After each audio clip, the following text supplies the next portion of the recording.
Assalamualaikum warahmatullahi wabarakatuh. Alhamdulillah alladzi an'amana ni'matal iman wal islam. Asyhadu an la ilaha illallah wahdahu la syarika lahu dzul jalali wal ikram. Wa asyhadu anna Muhammadan 'abduhu wa rasuluh. Al-mab'utsu ilaina bi syara'il Islam. Allahumma shalli ala Muhammad wa ali Muhammad kama shallaita ala Ibrahim wa barik ala Muhammad wa ali Muhammad kama barakta ala Ibrahim innaka Hamidum Majid. Amma ba'du fa ya ibadallah ittaqullah. Jemaah, mari kita lanjutkan kajian kita. Insyaallah masih surat Al-Mujadilah. Yang lalu kita kaji sampai ayat nomor 15, bahwasanya orang-orang munafik senantiasa menjadikan sahabat, menjadikan teman, menjadikan pemimpin, yaitu kaum yang dimurkai Allah, yaitu golongan Yahudi maupun Nasrani. Dan Allah menyiapkan bagi mereka adzaban syadidan, siksa yang amat sangat pedih, disebabkan sa'amakanu ya'malun, karena perbuatannya yang nyimpang dari ketetapan Allah, dari syariat Allah. Kita lanjutkan ayat nomor 16. A'udzu billahi minasyaitonir rajim. Ittakhadhu aymanahum junnatan fasaddu an sabilillah. Falahum adzabun muhin. Ittakhadhu, orang-orang munafik itu menjadikan aimanahum, sumpah-sumpah mereka, junnatan, perisai, tameng, topeng, hanya untuk menutupi kemunafikannya. Yang mereka mengaku Islam, mereka bersumpah betul-betul menyaksikan kalau Muhammad itu Rasulullah. Itulah yang kita kaji dahulu dalam surat Al-Munafikun. Idza ja'akal munafiquna qalu nashhadu innaka la Rasulullah. Jadi memang betul-betul mau menyaksikan sampai sumpah kepada Allah, mengakui bahwa Nabi Muhammad itu utusan Allah. Dan mereka bersaksi kepada Allah semuanya itu hanya untuk topeng menutupi kemunafikannya. Itulah yang dikatakan Allah, ittakhadhu aymanahum junnatan. Menjadikan sumpah-sumpah mereka itu hanya untuk sekedar menutupi kemunafikannya, kekafirannya. Padahal sesungguhnya orang-orang munafik itu fasaddu an sabilillah. Upayanya, usahanya di dunia ini hanya untuk membendung jalan Allah, mematikan agama Allah. Jemaah, berbicara orang munafik itu tidak hanya sekarang di akhir zaman ini. Di zaman Nabi sudah ada, zaman sahabat sudah ada. Maka dari itu berbicara orang-orang munafik hingga sekarang ini pasti ada, malah lebih hebat sekarang ini. Kenapa? Pertama, Rasulullah sudah tidak ada, sahabat yang 4 juga tidak ada. Zaman Nabi Muhammad saja mereka sudah berani membuat onar sampai pada waktu perang Uhud.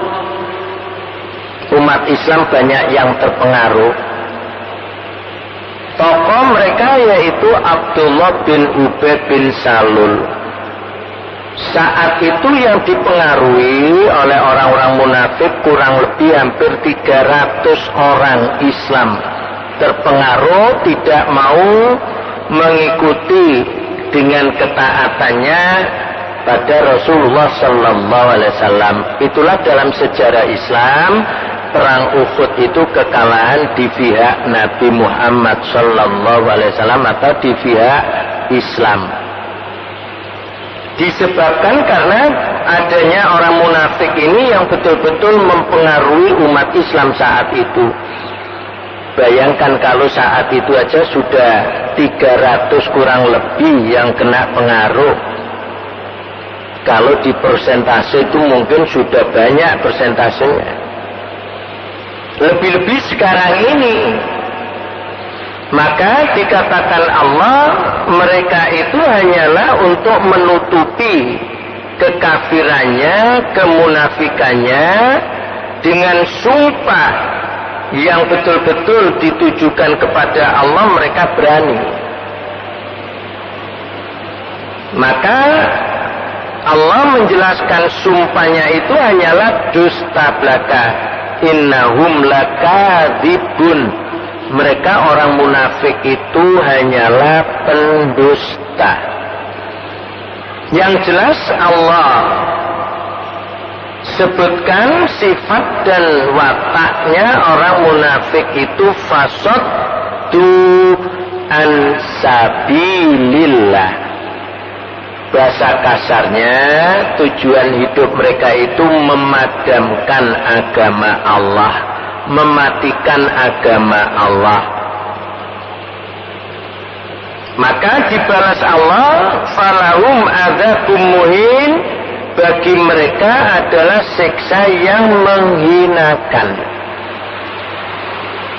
Jamaah, dengan ketetapan ini dikuatkan Allah di dalam surat An-Nisa ayat 145. A'udzu billahi minasyaitonir rajim. Innal munafiqina fid darqil asfali minan nar. Sungguh orang-orang munafik itu kelak berada di neraka yang paling bawah. Itulah sebabnya Allah menjelaskan semuanya ini supaya kita mengetahui bahwasanya orang-orang yang munafik itu sesungguhnya mereka itu menyembunyikan kekafiran dan mereka itu ibadahnya tidak akan diterima Allah. Jangankan hanya sekedar ibadahnya sendiri, jemaah sekalian yang berbahagia, ayat berikutnya nomor 17 Allah menyebutkan bagi orang munafik itu lan tughniya anhum amwaluhum wala auladuhum minallahi syai'an.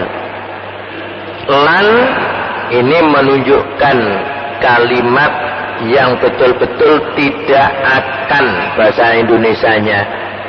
Jadi orang munafik itu harta bendanya dan anak-anaknya tidak akan bermanfaat bagi mereka. Katakan orang munafik itu seluruh hartanya diamalkan di jalan Allah, dibelanjakan di jalan Allah, tetap tidak akan menolong dirinya. Seandainya orang munafik itu mempunyai anak, katakan sampai 20 dan anak 20 itu menjadi anak yang soleh seluruhnya, bagi orang munafik tidak ada artinya.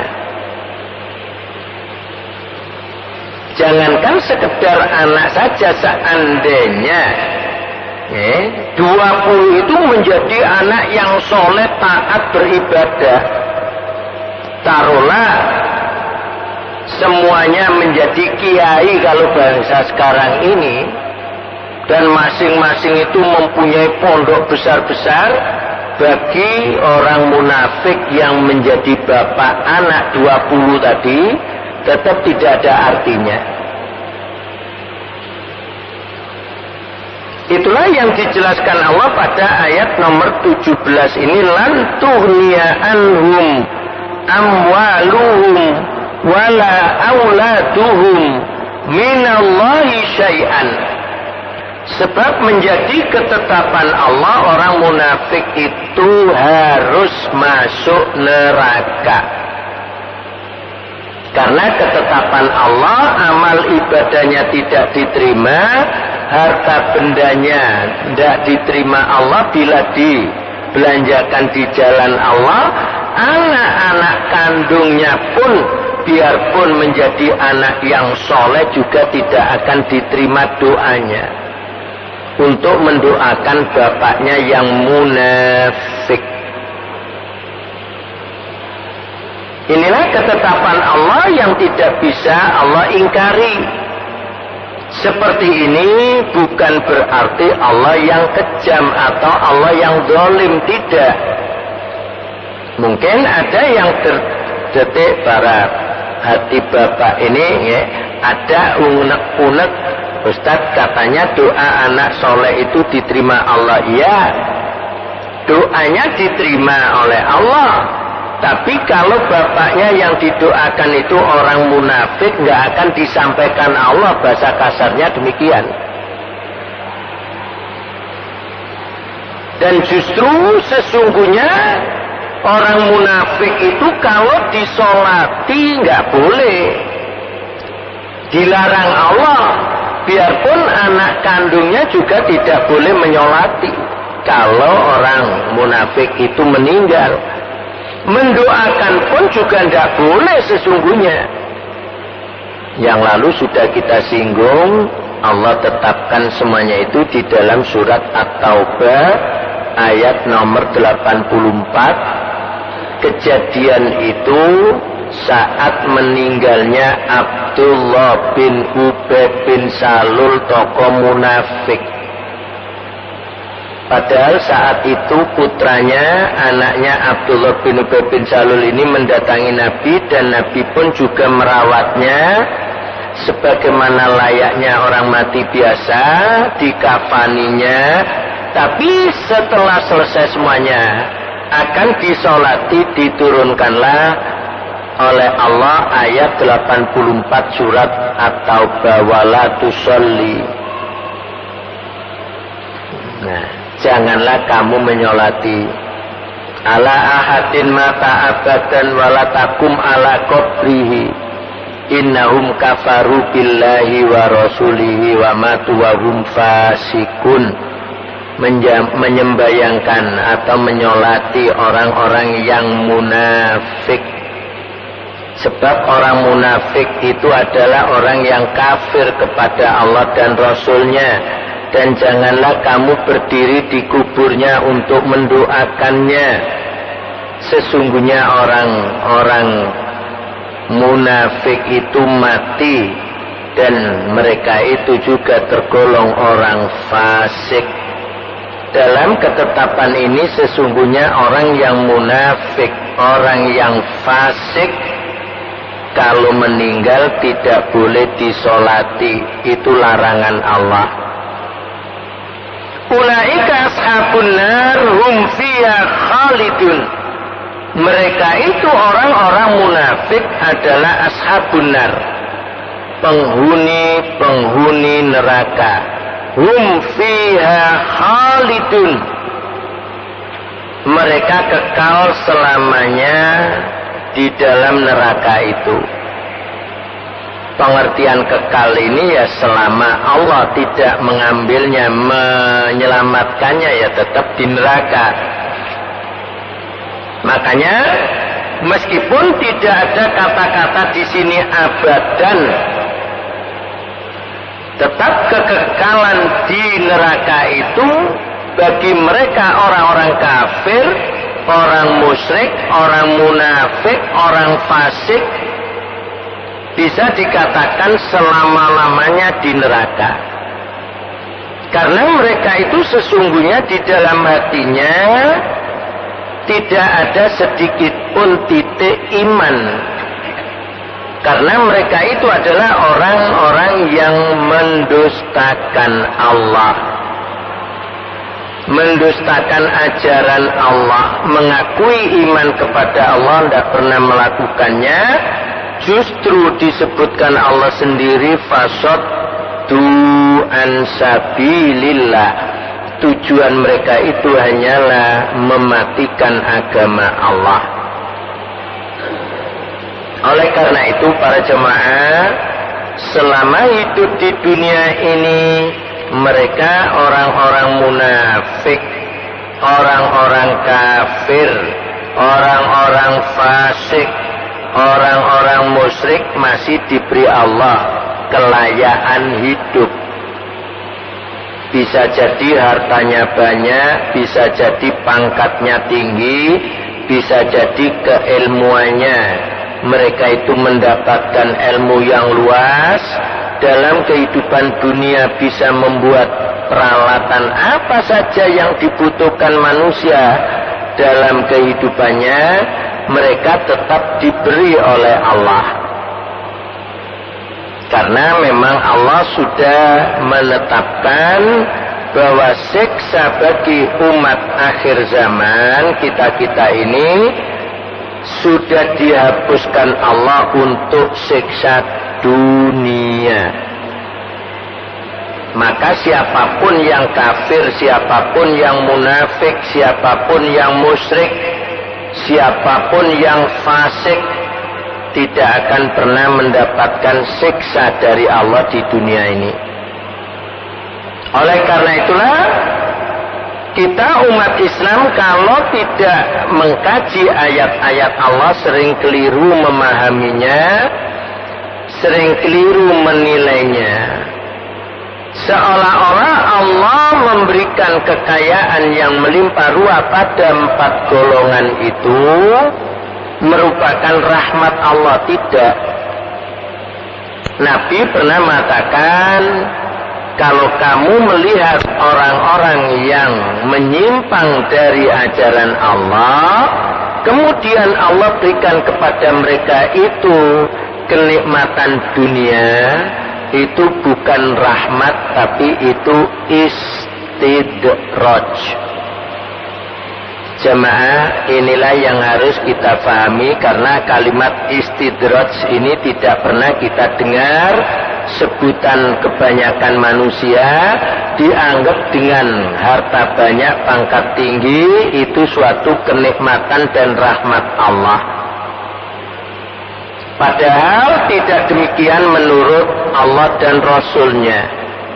Semua yang diberikan Allah kenikmatan dunia ini bagi mereka orang yang nyimpang dari ketetapan Allah atau maksiat kepada Allah.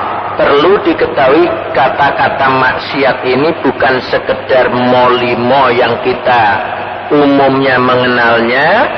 Maksiat itu meskipun orang itu tidak pernah berbuat molimo, tapi tidak mau mengikuti agama Allah Islam, mereka itu tergolong orang yang maksiat. Karena maksiat itu artinya membangkang. Orang yang maksiat kepada Allah adalah orang yang tidak mau mengikuti agama Allah. Maka dengan ketetapan itu, semua orang yang diberi Allah kekayaan padahal mereka itu maksiat kepada Allah, maka disebut Allah istidraj. Dan kelak mereka pasti berada di neraka. Itulah ayat nomor 18 Allah katakan, yauma yab'atsumullahu jami'an. Pada hari nanti, suatu hari nanti, yaitu disebut hari kiamat, Allah membangkitkan mereka manusia secara keseluruhannya. Baik yang pertama maupun yang terakhir akan dibangkitkan Allah. Fayahlifuna lahu kama yahlifuna lakum. wa yakhsabuna annahum ala syai'in ala innahum humul kadzibun. Maka apa yang mereka lakukan dengan sumpah-sumpahnya, sebagaimana juga yang ditujukan kepadamu orang-orang Islam, sumpah-sumpah mereka orang munafik itu hanyalah dusta belaka. Dengan menyebutkan asma Allah, dengan syahadat, dengan sumpah kepada Allah, meyakini apa yang disembah itu Allah, dan Nabi Muhammad juga dikatakan bahwasanya Nabi itu juga utusan Allah, yang mereka semuanya itu beranggapan dengan apa yang mereka lakukan itu seolah-olah sudah mendapatkan kebaikan dari Allah. Padahal tidak demikian menurut Allah, bahwa mereka itu sesungguhnya adalah orang-orang yang pendusta. Ala innahum humul kadzibun. Ketahuilah bahwa mereka orang-orang munafik dengan sumpah-sumpahnya itu semuanya hanyalah dusta belaka, karena mereka itu pasti mendustakan Allah. Jamaah, dengan keterangan ini menunjukkan bahwasanya mereka orang-orang munafik, pendusta-pendusta agama Allah, dan yang menerima kehadiran mereka di dalam Islam itu adalah orang Islam yang fasik. Maka dengan tercampurnya dua golongan munafik dan fasik inilah, karena mereka mengakui seolah-olah apa yang disampaikan oleh orang munafik dinilai oleh orang Islam yang fasik itu semuanya masuk akal. Makanya kalau kita berbicara akal, konsep seluruh orang munafik itu pasti masuk akal. Hati-hati, sebab kita sekarang ini di akhir zaman susah untuk mengetahui secara kasat mata siapa yang munafik, siapa yang tidak. Sebab masing-masing mengaku beriman, mengaku dia juga orang Islam, seolah-olah memperjuangkan Islam, tapi kenyataannya tidak demikian menurut Allah. Orang munafik itu sesungguhnya hanyalah orang yang kadzibun, pendusta. Dengan keterangan ini menunjukkan bahwasanya apa yang didapatkan nanti di akhirat bagi mereka orang-orang munafik itu adalah neraka, dan mereka tidak akan bisa keluar dari neraka itu seandainya teriak, "Ya Allah, kan saya dulu sudah mengaku Islam, saya dulu juga sudah sholat, bahkan saya pun juga mengkaji ayat-ayatmu." Tetap alasan-alasan seperti itu tidak akan diterima oleh Allah, karena Allah sudah mengetahui watak dan perilaku orang munafik itu.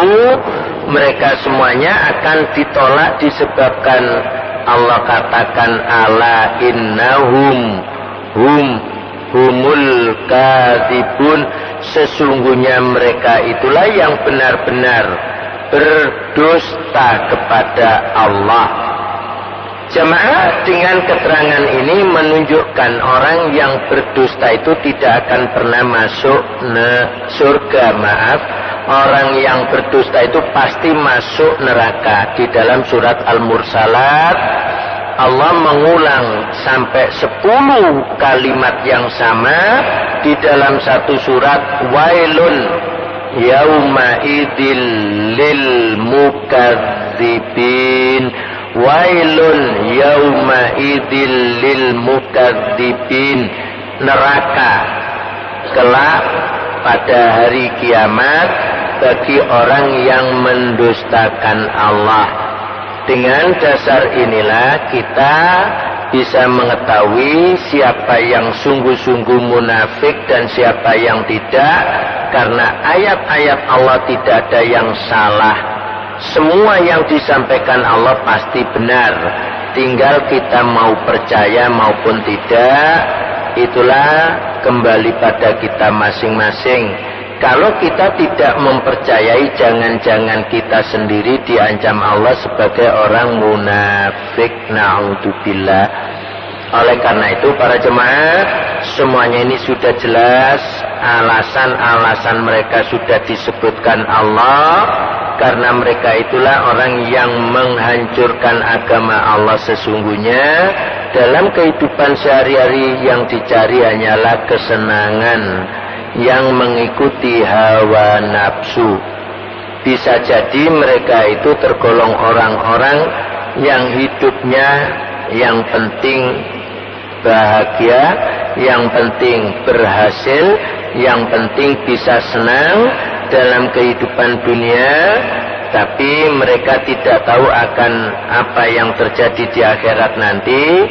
Mereka pasti termasuk ashabun nar, penghuni neraka, dan anak-anak yang dimilikinya tidak akan bisa menolong, harta-harta yang dimilikinya juga tidak ada artinya, meskipun seluruh hartanya itu dibelanjakan di jalan Allah, dan seluruh anak-anak yang mereka miliki itu semuanya merupakan anak yang soleh. Maka bagi mereka orang munafik tidak ada artinya. Itulah supaya kita benar-benar tahu bagaimana sesungguhnya keputusan Allah terhadap orang munafik. Dan keputusan ini bukan berarti Allah itu zalim. Inilah memang ketetapan Allah, dan Allah tidak pernah menghendaki manusia itu jadi munafik. Allah tidak pernah menghendaki manusia itu jadi kafir. Allah tidak pernah menghendaki manusia itu jadi musyrik. Allah tidak pernah menghendaki manusia itu jadi fasik. Sesungguhnya dengan kehendak Allah, manusia itu dikehendaki Allah untuk beriman. Namun manusia diperintahkan mengikuti apa yang diperintahkan Allah, itulah yang mereka tidak mau mengikuti. Maka pengakuan tinggal pengakuan, dengan demikian mereka tetap kelak ditolak Allah. Jemaah, dengan keterangan ini mudah-mudahan kita semuanya ini memahami benar-benar ketetapan Allah, dan Allah tidak pernah salah, Allah tidak pernah kejam, Allah tidak pernah zalim. Semua yang diuraikan Allah ini tetap kembali pada Rahman Rahim Allah. Bagaimana seandainya orang munafik, orang musyrik, orang fasik itu bertobat? Tetap Allah mau menerima, asal dengan taubatan nasuha. Semuanya itu tidak diterima Allah karena mereka tidak pernah merasa salah. Dengan tidak pernah merasa salah itulah apa yang dilakukan dianggap benar, dan mereka nantinya akan rugi sendiri, disebabkan karena apa yang dilakukan itu semuanya nyimpang dari ketetapan Allah.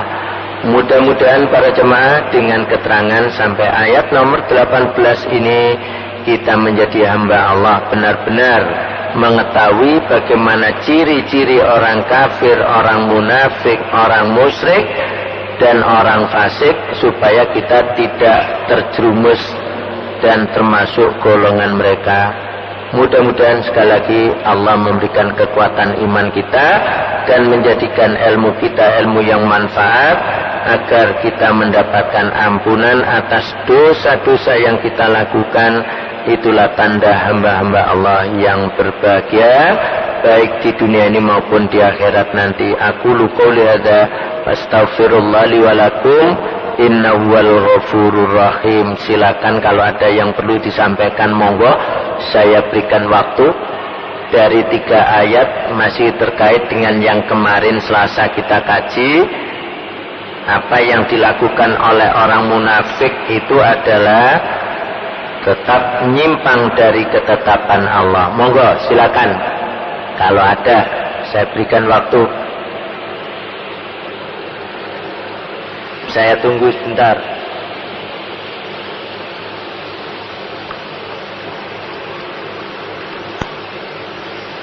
Monggo Bapak, nggih.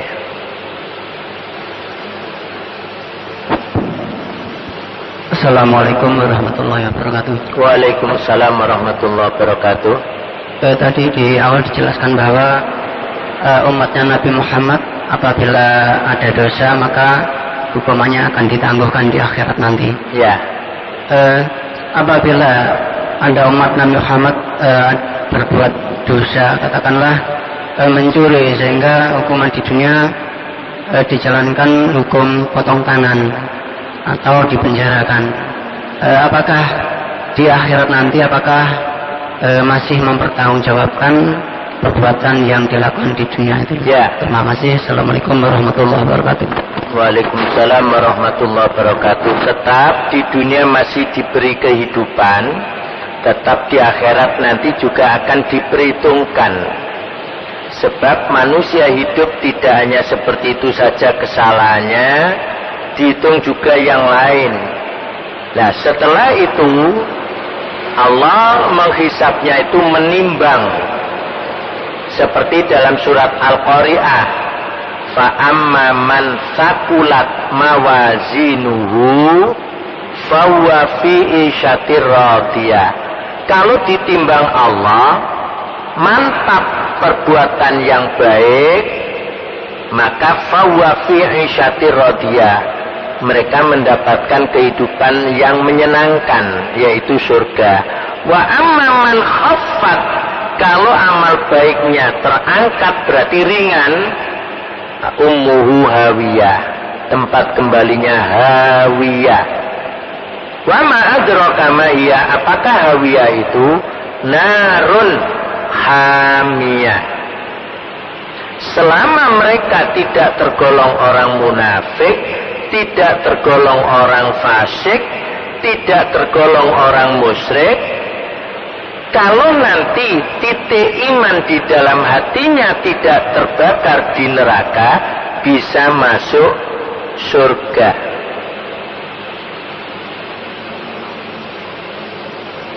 Ampun, bisa difahami Pak.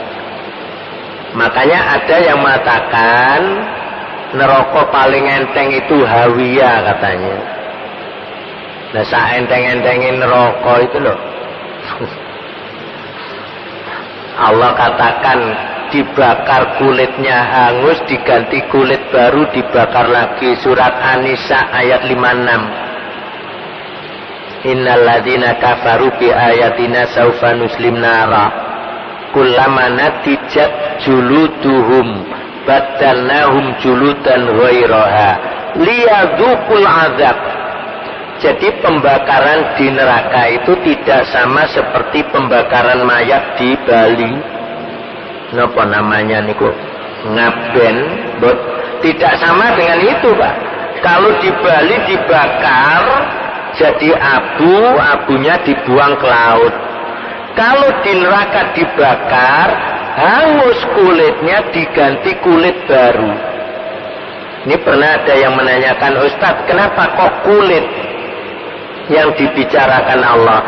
Sebab alat manusia yang paling peka merasakan kulit itu. Kalau tidak percaya silakan cubit sini Bapak dengan sini, dengan tekanan yang sama, terasa sakit yang mana? Orang tua-tua dan kita termasuk di dalamnya. Kalau anak kita sakit, kita pegang lehernya sini begini. Tidak ada, coba lihat nak, plek gini kan nggak mungkin dipegang gini. Loh iya panas, karena ini yang paling peka. Kalau Bapak suntik, amati, saat jarum nempel di kulit terasa, tapi kalau sudah masuk nggak terasa. Saat dicabut kembali baru terasa. Nah, soal penggantian kulit nggak usah ditanyakan, Ustadz, apa di neraka banyak stok kulit baru-baru lah, ini gegeran nanti. Yang jelas Allah katakan setiap hangus terbakar kulitnya diganti kulit yang baru. Liyadzukul azab, supaya merasakan siksa. Nah, selama dibakar di neraka, iman di dalam hati tidak terbakar, akhirnya bisa dintas oleh Allah. Itulah yang diterangkan Nabi. Hadis ini dikeluarkan oleh Imam Bukhari. Selama titik imannya tidak terbakar. Kalau titik imannya terbakar dalam hati, ya selama-lamanya. Siapa mereka? Yang jelas orang munafik, orang fasik, orang musyrik. Insyaallah demikian Bapak. Wonten malih, monggo silakan.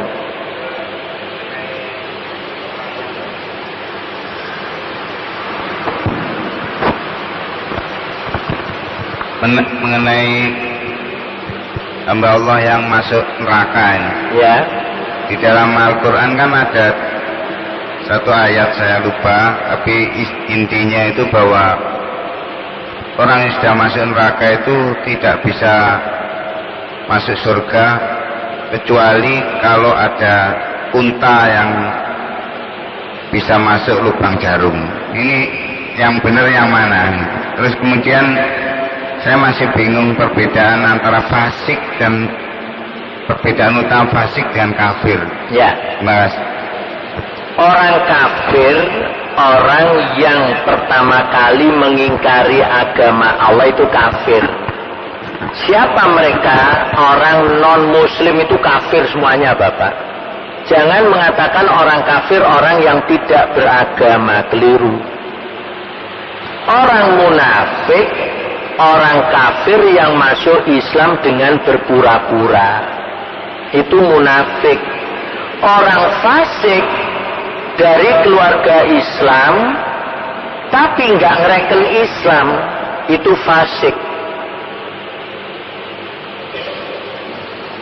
Jadi kalau ditanya kamu Islam, lu kok nggak sholat? Sholat gak sholat itu loh hak asasiku. Nah, ini termasuk nek diwara kafir nggak mau. Musyrik sholat tekun, ibadah yang lain tekun, haji tiap tahun, tapi rezeki seret ke Gunung Kawi. Ini musyrik. Sakit ke Ponari. Ini musyrik. Nah, orang seperti ini 4 kelompok: kafir, munafik, fasik, musyrik, ini neraka semuanya. Insya Allah ini khalidina fiha abadan, kekal selama-lamanya. Tapi yang orang muslim ditanyakan tadi, yang hanya umpama mencuri, ini dihitung dosa.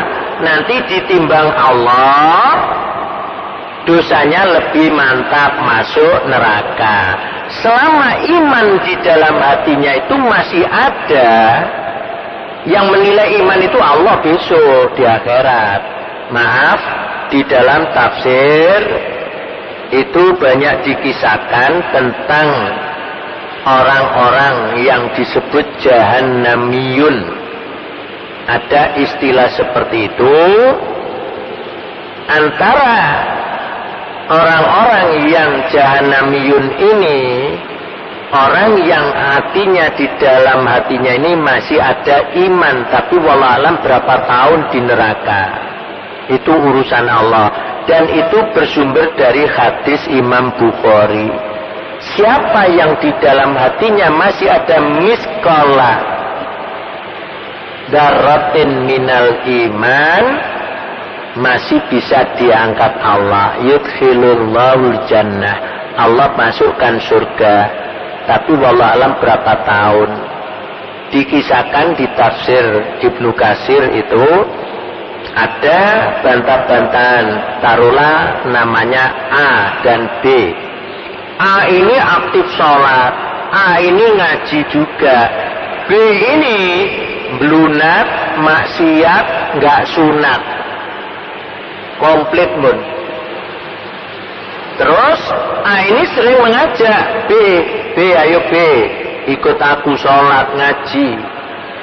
Ternyata tahu-tahu di akhirat A dan B ini ketemu malah di neraka. B mengatakan, A, mana la ilaha illallahmu, mana sholatmu?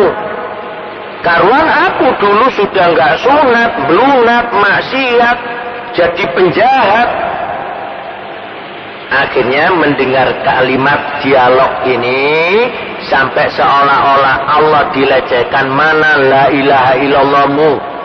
Katanya kalau la ilaha illallah dakhalal jannah, nyatanya kamu masuk neraka. Hadis Nabi kan ngoten, mangkana akhira kalamihi la ilaha illallah dakhalal jannah. Itulah akhirnya Allah perintahkan malaikat masuklah kamu neraka. Ini kok ada orang melecehkan aku. Mana la ilaha illallahmu? Wong la ilaha illallahmu enggak payu, ternyata kamu sekarang di neraka bersama aku. Akhirnya dicari kok dialognya B dan A ini. Ya Allah, ketemu ya Allah, ada dua orang ini yang melecehkan itu B ya Allah, yang dilecehkan A. Lihat hatinya A itu ada enggak titik iman, ada enggak kalimat la ilaha illallah dalam hatinya? Ada ya Allah, karena perintah Allah bisa dilihat. Akhirnya A diambil, dimasukkan surga. Nah ini bersumber kalau Al-Quran Bapak, bukan ayat yang jenengan baca tadi. Surat Al-Hijr ayat nomor 2. Ada terjemahnya Pak? Tidak ada? Oh tidak bawa kacamata. Tolong Mas yang muda. Nah nge. Surat Al-Hijr surat 15 ayat 2. Kalau saya membaca nanti dikira pendapat saya ini yang susah. Surat 15 ayat 2.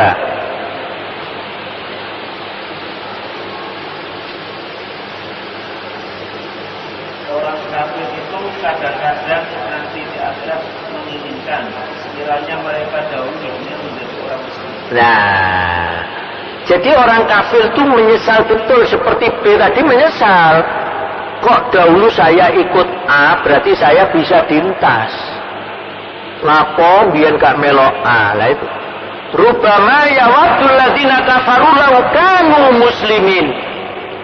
Orang kafir itu berangan-angan, berkeinginan, kenapa dahulu di dunia tidak menjadi orang muslim? Coba jadi orang muslim itu saya bisa dintas.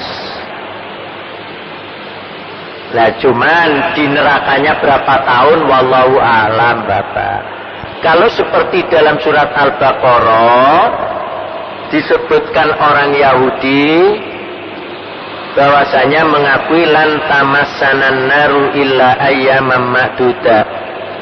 Kami orang Yahudi tidak akan disiksa Allah kecuali beberapa hari saja. Kalau beberapa hari itu hari jumlahnya 7 dalam satu minggu, taruhlah orang Yahudi itu mengakui tidak akan disiksa kecuali 7 hari. Ya kalau satu hari diberlakukan Allah 1000 tahun berarti 7000 tahun Pak baru dintas. Padahal hidup di dunia kita nggak mencapai 1000 tahun. Ya lama nunggu 7000 tahun baru dintas. Kalau seperti pengakuan orang Yahudi. Tapi orang Yahudi yang musyrik itu tidak akan dintas.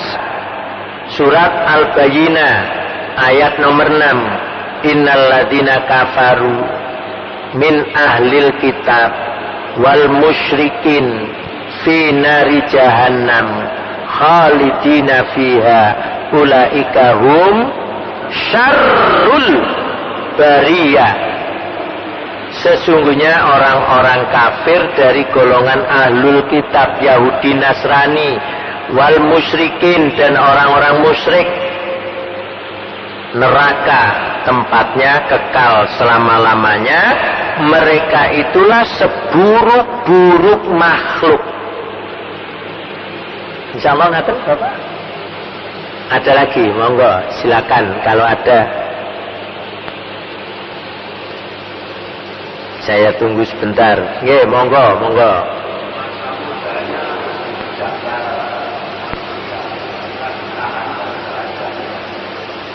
Ya, selama taubatan nasuha diterima Allah tobatnya masuk surga, Pak. Tapi kalau Allah nggak menerima ya neraka selamanya.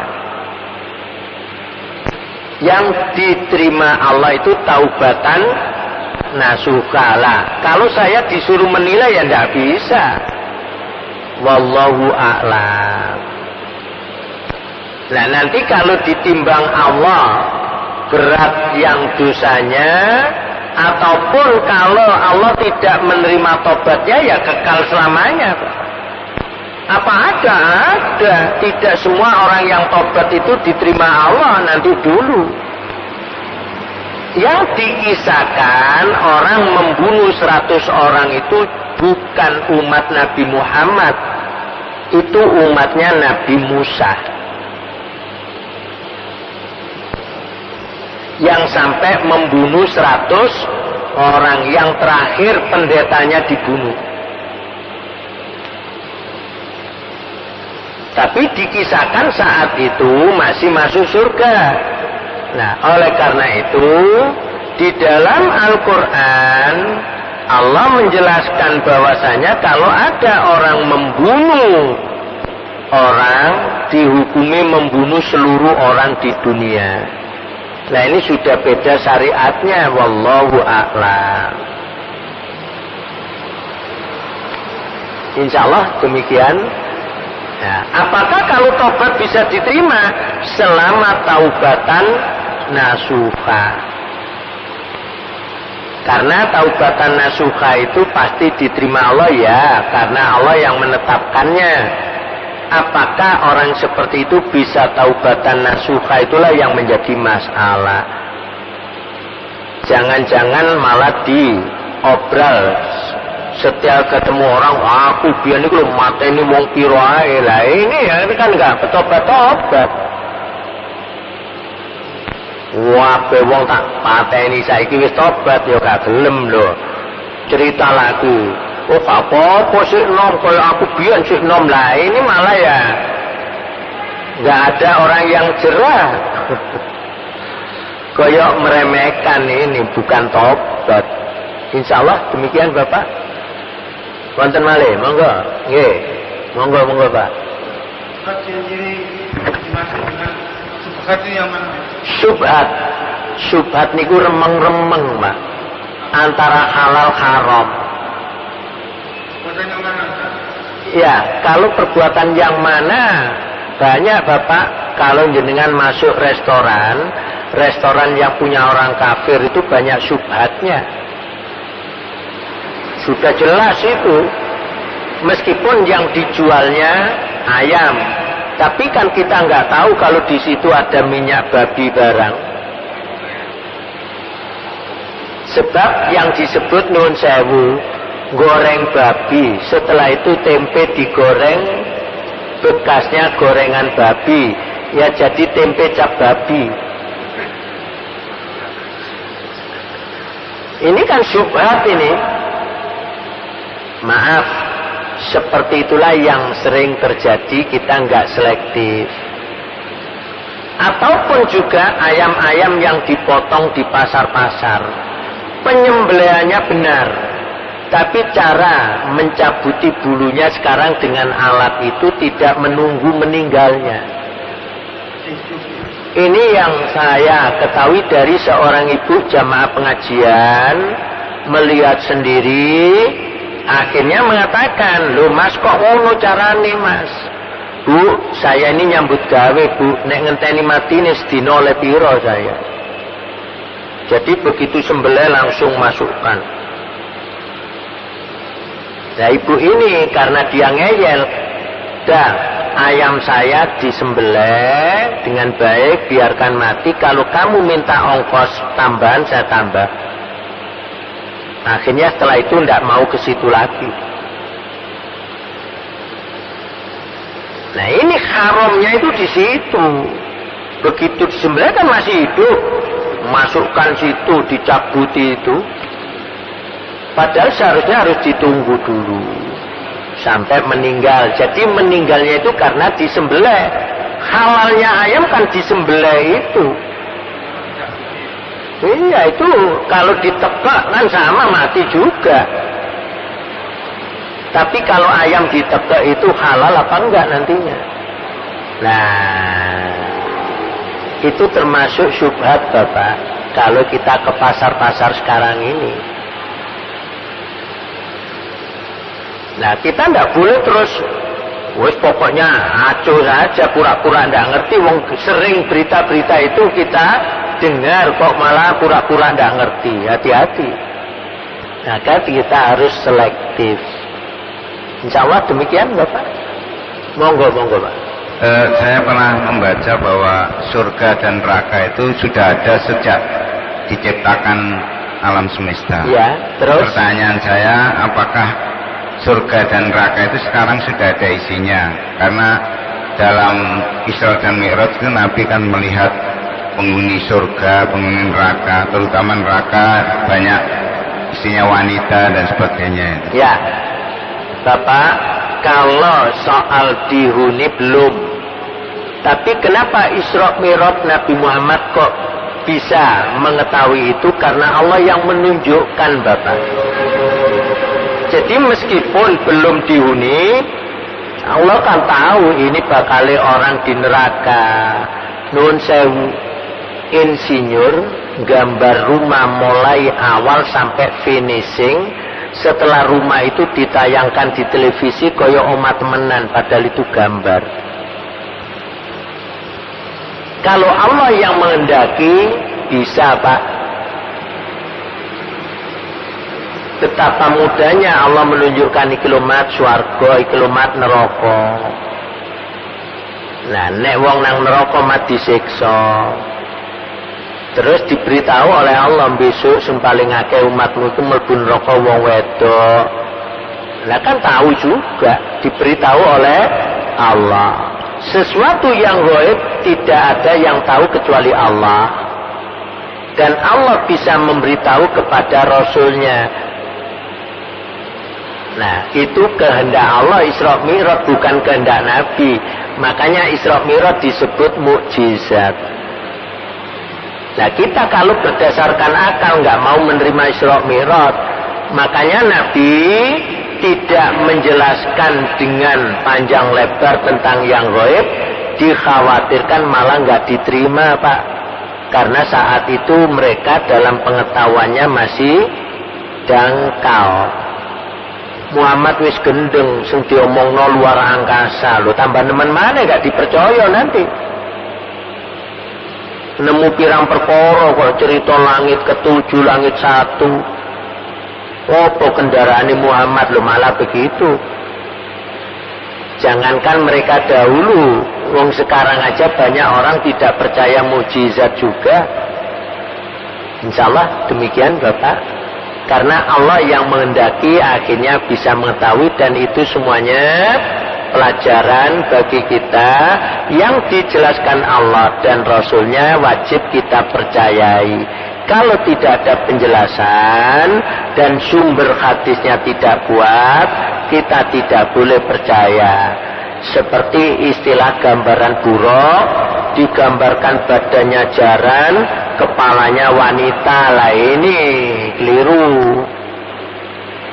Buruk itu pun tidak semua orang tahu, bahkan Nabi pun saat ditanya buruk itu bagaimana, tidak bisa menjelaskan dengan pasti.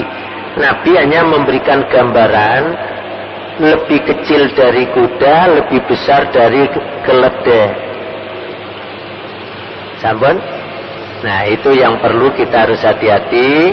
Jangan sampai kita ini tertipu, akhirnya kita tidak mempercayai. Ya keliru.